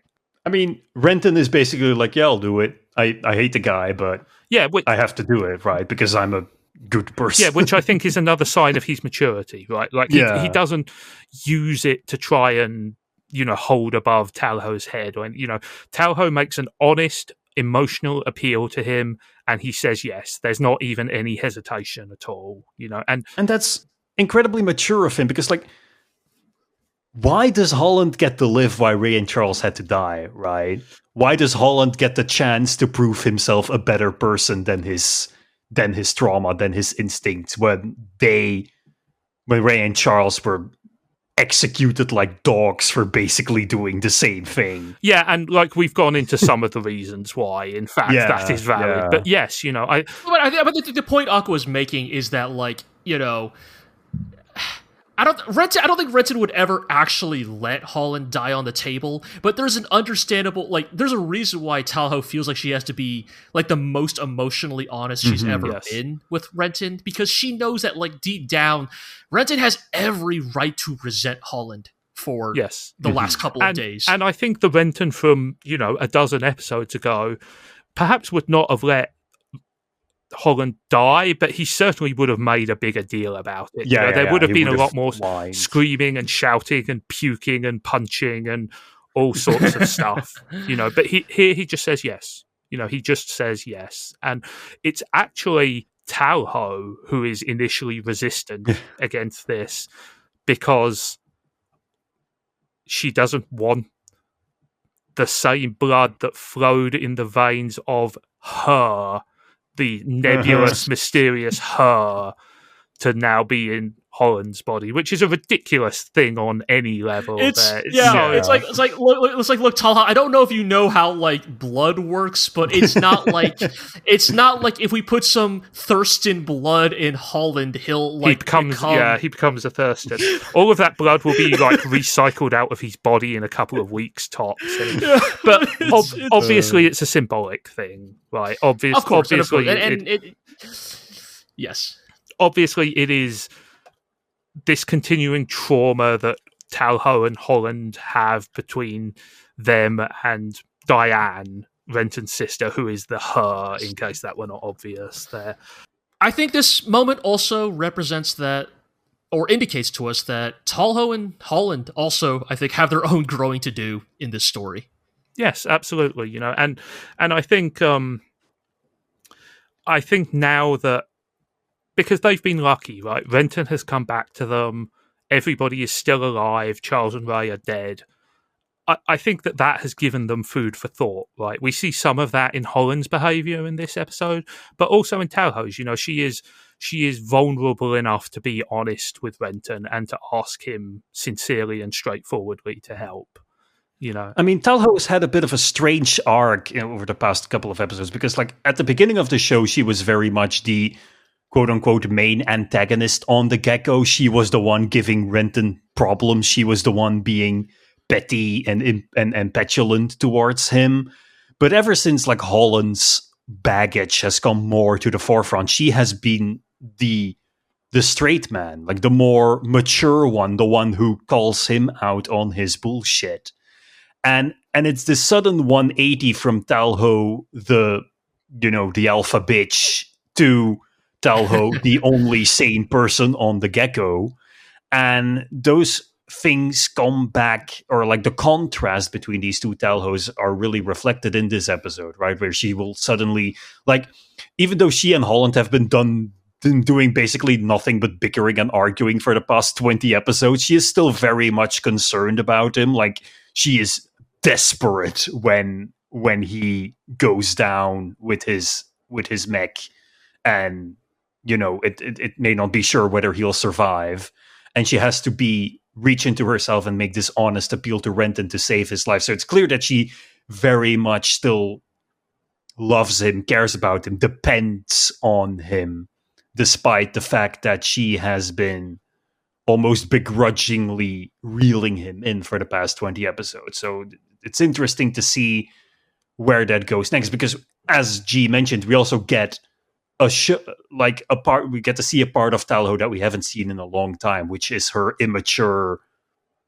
petty, childish side that like doesn't want Holland's ex's brother's blood to be injected into him to save his life. Like this very sort of like emotional, irrational kind of hang up to have. To be fair, I'm not entirely sure that it is purely pettiness. There may be a plot-related reason which we are not aware of yet.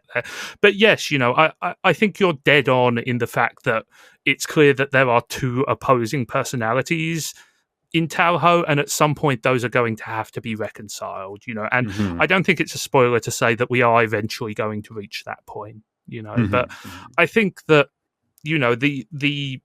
the extreme events that have happened over these past couple of episodes have caused pretty much everybody who's important to the plot to sort of stop and take stock of where they are and what they value, right? And we kind of get at that in the ending here, where there's a chance, just after all everything has died down, for Renton and Eureka to sit down and talk to each other again a little more, and I think it's a very sweet scene at the end, where it's a nice conversation, where they're where they're honest and emotional to each other, and Eureka is like, I want to be with you, I want to learn more about you, and Renton is like, I want to learn more about you, and Eureka looks terrified.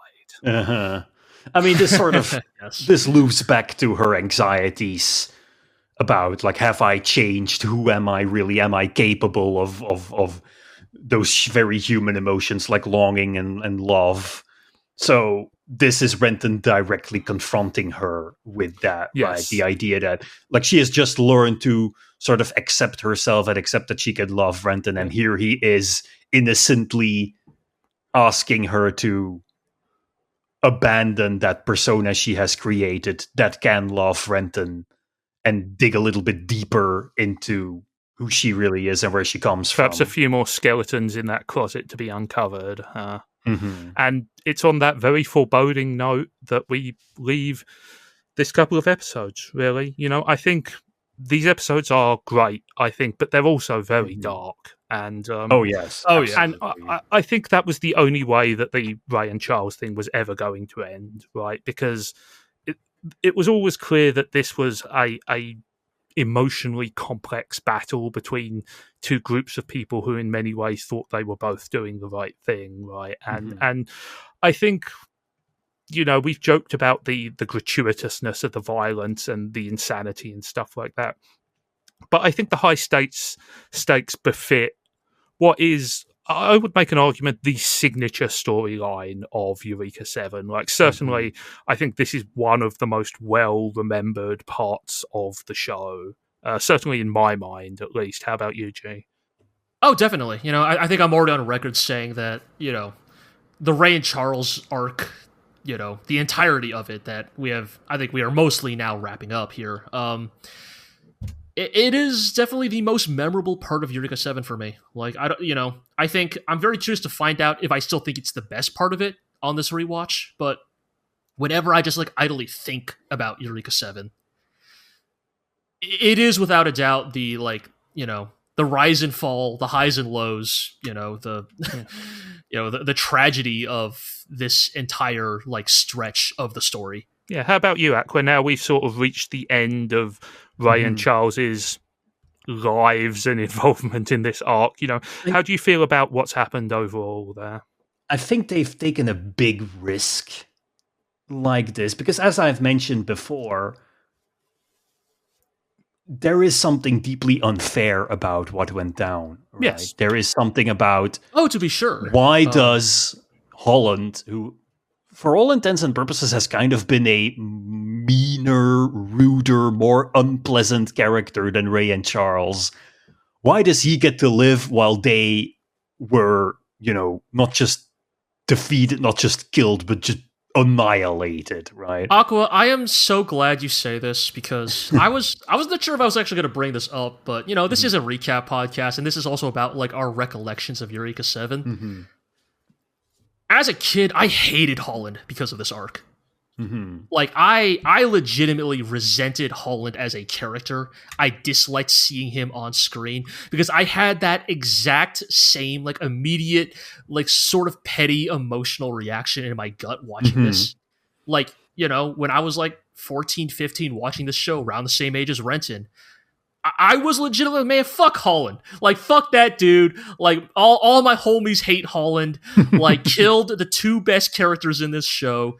Because I still love them now, but I really liked Ray and Charles. They were the coolest bunch of antagonists I think I'd ever seen in an anime at that point. I liked them so much, and to see them die in such gruesome, pathetic ways, it legitimately pissed me off as a kid. I was angry. I was and I think it's.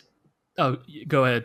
And I think it's to the show's credit, and as Aqua said, a very brave decision that the show makes Charles and Ray so likable and Holland so dislikable. I think that they go to an extreme that I don't think many shows would go. I think that a lot of shows would soften Holland's character to be more grumpy than outright abusive like he's been. And I think that by making those contrasts so great, I think it only increases the impact of this arc because it shows that warfare is incredibly complicated, right? And that people are going to be hurt. And it shows that in many ways, Charles and Ray were very good people. In many ways, they were very bad people. And it's that complexity that makes them such fascinating characters, right? And that also sometimes, a chance to redeem yourself, which I assume Holland will get because this is a story, is not something that you are entitled to. It is simply fate. Fate deals you the hand, and sometimes you get the chance to become a better person, and sometimes you die clinging to your pathetic ideals. That's once again a very cynical way of looking at things, but I'm afraid that is kind of the worldview of the writers here. And to sort of loop back around to where we began, at the beginning, G, you were talking about how these episodes are very indebted to Gundam, and I think part of that debt is to adopt the Gundam worldview, right? Which is that, the show makes Charles and Ray so likable and Holland so dislikable. I think that a lot of shows would soften Holland's character to be more grumpy than outright abusive like he's been. And I think that by making those contrasts so great, I think it only increases the impact of this arc because it shows that there are good people on all sides of things. There are bad people on all sides of things, and war is inherently a tragedy because it prevents those people from living out the lives that they might have had, right? Mm-hmm. Oh, definitely. I mean, like that's a great example, right? Because like I'm, again, to walk you guys through my childhood memories of Eureka 7, yeah, a great degree of my resentment was like, what the hell, like Rain Charles will never get a chance at redemption. Like we'll never get the arc where maybe they can like adopt a more reconciliatory like path. And now as an adult, I recognize, well, Rain Charles were adults. They chose to do this. Yeah. They chose to Mm-hmm. to take on this fight. But as a kid, like. Here's the real thing I'm very curious for my part personally as we continue our rewatch of Eureka 7. So this is not a spoiler of future events or anything. I will just say, as a kid, I never came around on Holland. Sure. I disliked him till the very end of the show. There is nothing in my original watching of Eureka 7 that ever disavowed me of not liking Holland. And I'm very curious, like, what my experience will be now that I am closer to Holland's age than Renton's. Like, I am very What, curious. you mean you're closer to being 22 than 14? Yeah, like how God, old is don't Holland remind even me. supposed to be? I always saw him as like Really, mid like, to late 20s, perhaps. mid to late 20s, right? Like, I mean, look, I'm not expecting 30, because Yeah. as we all know, 30 and up, that's ancient. Kengo's probably like 32. Yeah, I know. Right? But, in all seriousness, I am...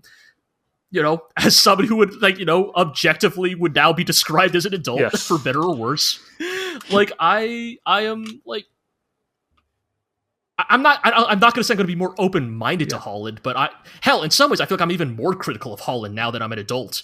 Like, but I'm very curious if like I will be more sympathetic or more compelled by the arc he goes through in this show than when I watched this as a kid. And I think one of the great strengths of this arc is that it does encourage us to see our heroes as flawed, fallible, and ultimately quite petty human beings, right? Like, again, Charles and Ray work so well as antagonists because in many ways they are better people than our heroes. And yeah, it just makes them more relatable on different levels, and I mean, to speak plainly, as a kid, yeah, okay, Ray and Charles kill people, but they don't hit children. Like, it's not like the Gecko. Like that. It's not like the Gecko State haven't killed a lot of people as well, But that's kind of what I mean, right? Yeah, but I think the fact that the show is challenging our perceptions of the people who we consider our heroes is part of the emotional journey that Renton is on and that the audience is on with him, right? In the same way that Renton is having his perceptions of the people around him constantly challenged and reevaluated, we are having our perception of the characters constantly challenged and reevaluated. And the thing I will say is that I think there is still a lot more to come from Holland in both the good and the bad column. I think that there is I think that there is a huge amount of depth to be explored in all of the cast still, and I think, even though they are no longer in the story, and spoiler alert, they do not come back. This isn't that kind of this isn't that kind of show.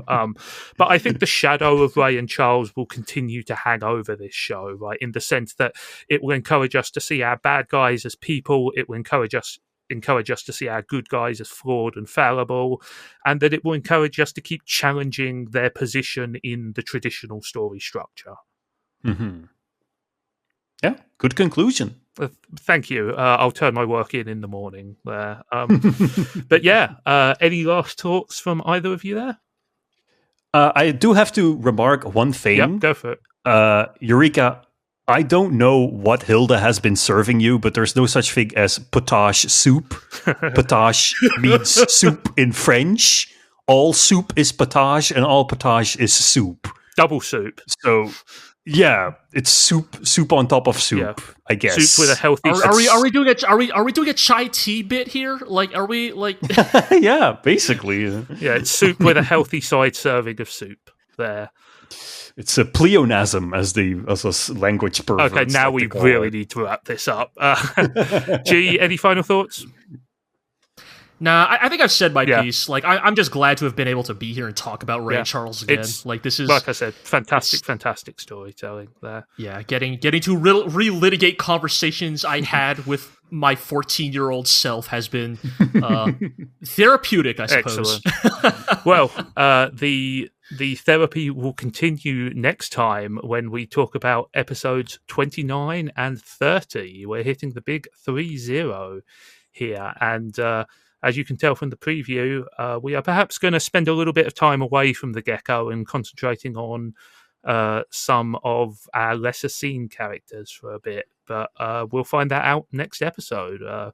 If you'd like to keep up with us, you can subscribe to the podcast on Apple Music, Spotify, Amazon Music, Podbean, Stitcher, on YouTube. Of course, please leave us likes, leave us comments. We always like to hear what you enjoy, what you don't enjoy about the podcast. And yeah, we'll see you all next time.